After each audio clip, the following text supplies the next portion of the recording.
ভাই কেমন আছেন? আলহামদুলিল্লাহ ভাই, ভালো আছেন ভাই? হ্যাঁ ভাই ভালো।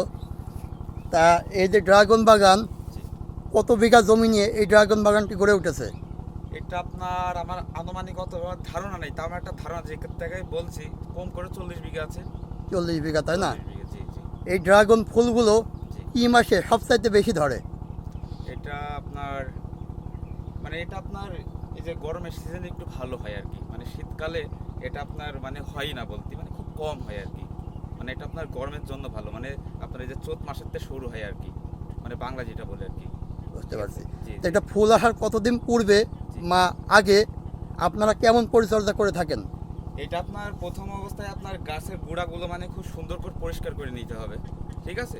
তারপরে আপনার পর্যাপ্ত পরিমাণ সার দিতে হবে, বা আপনার বিভিন্ন স্প্রে এগুলো করতে হবে। এটা কি সার ব্যবহার করলে সবচাইতে সুন্দর ফুল ফল আসে? এটা আপনার ইউরিয়া, ফসফাইড, এগুলো তো আপনার দেওয়াই লাগবে। তারপরে আপনার বিভিন্ন শ্রেণীর যেগুলো কাটাগড়িতে যেগুলো আছে, এগুলো আপনার কীটনাশকের থেকে সংগ্রহ করতে হবে। ফুল আসার কতদিন পরে আপনারা এই ফলগুলো বাগান থেকে হারভেস্ট করতে পারবেন? এটা আপনার কম করে আপনার 3 থেকে 4 মাস। 3 থেকে 4 মাস, তাই না? জি জি জি। দর্শক দেখতে পাচ্ছেন একটি গাছে কিন্তু কি পরিমাণ ফুল এবং ফল এসেছে। না, প্রচুর প্রচুর পরিমাণ, প্রচুর পরিমাণ। প্রচুর পরিমাণে আর এসেছে, তাই এটা না ভাই? আপনার জাতের ভিতরে অনেকটা আছে, অনেক রকম জাত আছে। হ্যাঁ, বুঝতে পারছি। জি জি।